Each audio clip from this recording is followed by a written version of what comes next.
8.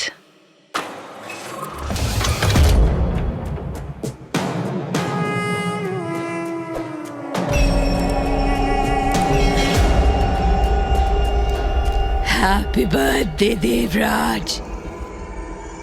ये सुनते ही देव ने पीछे मुड़कर देखा और उसकी आंखें फटी की फटी रह गई। इसलिए नहीं कि वो औरत फिर से गायब हो गई थी। देव हैरान था ये देखकर कि वो अपने रूम में नहीं था। वो अब एक बड़ी सी छत पर खड़ा था। छत के ठीक बीच में एक जलती हुई लालटेन थी। वहां बहुत सारे गमले भी थे, पर उनमें एक भी पौधा नहीं था। देव को उस छत से पूरा गांव दिख रहा था। गांव के घरों में रोशनी थी। देव हैरान था कि अभी वो अपने रूम में था, फिर अचानक से इस छत पर कैसे आ गया। ये मेरे साथ क्या हो रहा है? मैं यहाँ कैसे आ गया? तुम आए नहीं हो, तुम्हें यहाँ लाया गया है। देव के कानों में जैसे ही ये शब्द पड़े, उसने फौरन ही आवाज के डायरेक्शन में देखा। छत के आखिरी हिस्से में वही औरत खड़ी थी जिसका चेहरा जला हुआ था।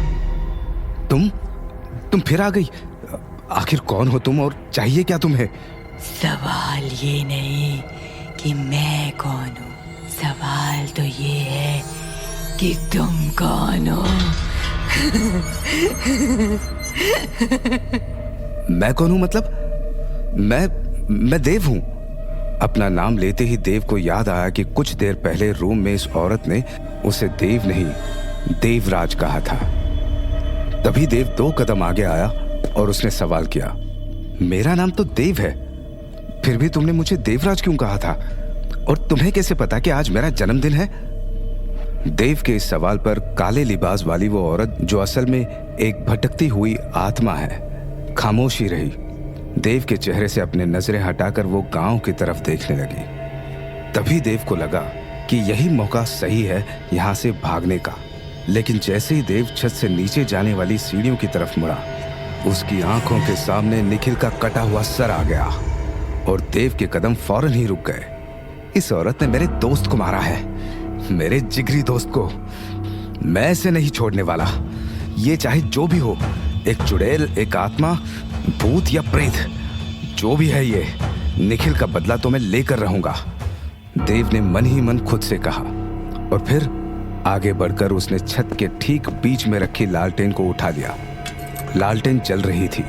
देव को यकीन था कि उसकी आग से ये चुड़ैल खत्म हो जाएगी।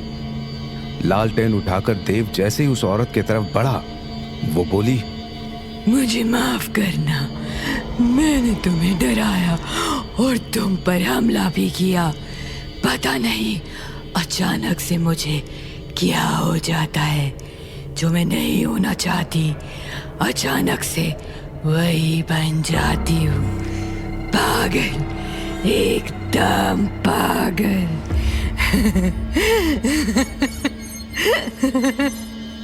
गांव की तरफ देखते हुए उस औरत ने जो कहा वो सुनकर देव रुक गया। उसका दिल जोरों से धड़कने लगा। उसका गला अचानक से सूख गया और हाथ से छूटकर नीचे गिर गई लालटेन। ये सब तो उस चुड़ैल ने भी कहा था, जो मुझे अपने साथ ले जाना चाहती थी।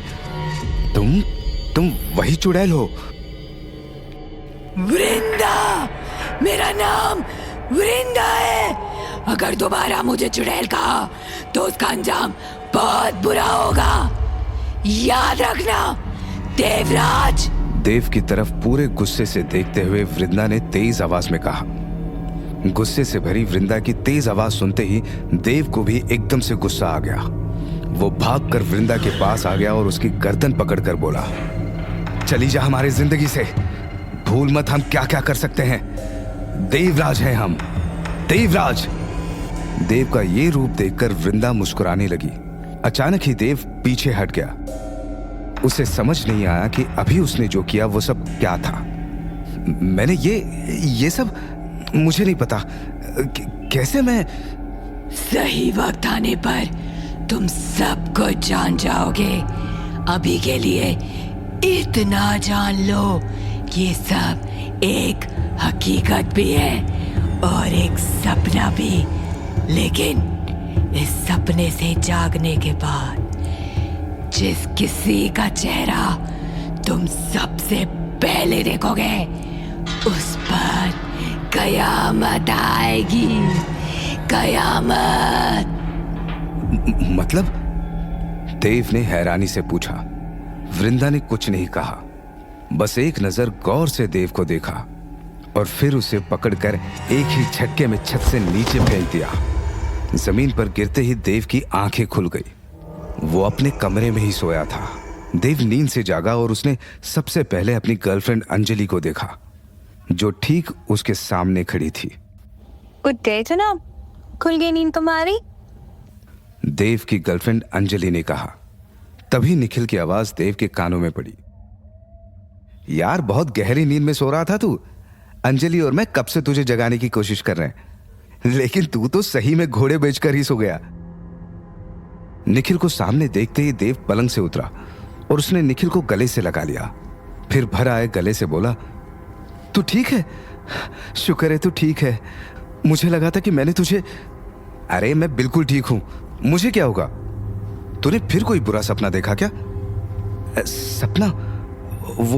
हाँ, वो सपना था। देव ने धीरे से बुदबुदाते हुए कहा। तो मैंने जो भी देखा, जो भी हुआ, वो सब एक बुरा सपना था। लेकिन अगर सपने में दिखने वाली वो वृंदा की बात सच निकली तो फिर अंजलि खतरे में। आंखें खुलते ही मैंने अंजलि को देखा था। मन ही मन देव ने खुद से कहा। देव को अब घबराहट हो रही थी। तभी अंजलि ने उसका हाथ पकड़ा और उसे पलंग पर वापस बैठा दिया। अब सपने को भूल जाओ और हकीकत पर ध्यान दो, अंजलि ने कहा। हकीकत? अंजलि की तरफ देखते हुए देव ने हैरानी से कहा। तभी अंजलि मुस्कुराते हुए बोली, जी हाँ, हकीकत जो ये बता रही है कि आज तुम्हारा जन्मदिन है। अब सब भूल जाओ और बस केक कट करो। ये मैंने खुद अपने हाथों से बनाया है। देव ने केक कट किया तो निखिल और अंजलि ने हैप्पी बर्थडे सॉन्ग गाया। इस बीच देव को लगा कि उन दोनों की आवाज के अलावा एक तीसरी आवाज भी वहां है। ये वृंदा की आवाज थी, जो देव को सपने में दिखी थी। देव ने पूरे कमरे में नजर दौड़ाई, लेकिन वृंदा उसे कहीं नहीं दिखाई दी। क्या हुआ देव? अंजलि ने पूछा। कुछ नहीं, वो मुझे लगा। देव अपनी बात पूरी करता कि तभी उसका फोन बजा। देव की मां कल्याणी का कॉल था। देव ने फौरन फोन उठाया और कमरे से बाहर चला गया। मां, प्रणाम। कैसी हैं आप? कॉल उठाते ही देव ने कहा। मैं एकदम ठीक हूँ। तुम्हें जन्मदिन की बधाई देने के लिए फोन किया है। आज 25 बरस के हो गए हो तुम। ये जन्मदिन खूब मुबारक रहे और हमेशा खूब खुश रहो। थैंक यू मां, देव ने कहा। फोन की दूसरी तरफ अपने कमरे में बैठी कल्याणी को देव की आवाज से फौरन ही अंदाजा हो गया था कि कुछ गड़बड़ है। देव की आवाज में रोज की तरह खुशी नहीं थी। कल्याणी को खुशी की जगह परेशानी सुनाई दी। वो समझ गई कि देव किसी कारण परेशान है। वहाँ सब ठीक है ना देव? तुम परेशान लग रहे हो। कोई बात है तो तुम बता सकते हो मुझे। नहीं माँ, कोई परेशानी नहीं है, ठीक हूं मैं। देव ने झूठ बोल दिया। कल्याणी अपने बेटे के झूठ को भांप गई। अंजलि से झगड़ा हुआ क्या?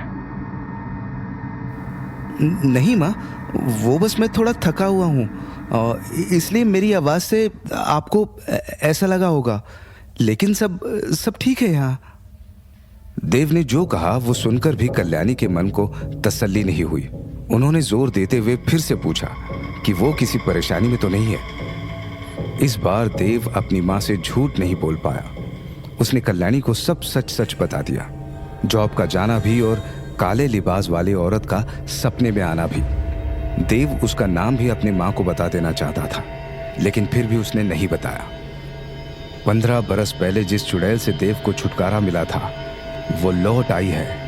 ये जानकर कल्याणी के पैरों तले जमीन खिसक गई। उस चुड़ैल के कहे शब्द कल्याणी के कानों में एकदम से गूंजने लगे।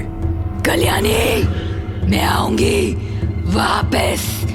वापस आऊंगी मैं, और ले जाऊंगी तेरे देव को अपने साथ, अपनी दुनिया में, हमेशा हमेशा के लिए।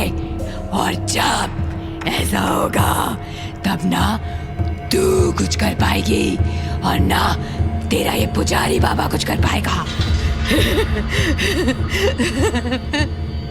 कल्याणी ने बड़ी मुश्किल से खुद को संभाला और फोन के दूसरी तरफ मौजूद देव से बोली, तो घर आ जा देव, तो बस घर आ जा। देव कुछ कहता उससे पहले ही कल्याणी ने घबराते हुए आगे कहा, तूने रक्षा कवच तो पहना हुआ है ना? जब तक रक्षा कवच तेरे गले में है तो खतरे से दूर है। मां के इस सवाल पर देव ने हाँ कह दिया, लेकिन सच तो ये था कि देव के गले में अब वो रक्षा कवच नहीं था और खतरा देव के बहुत पास खड़ा है।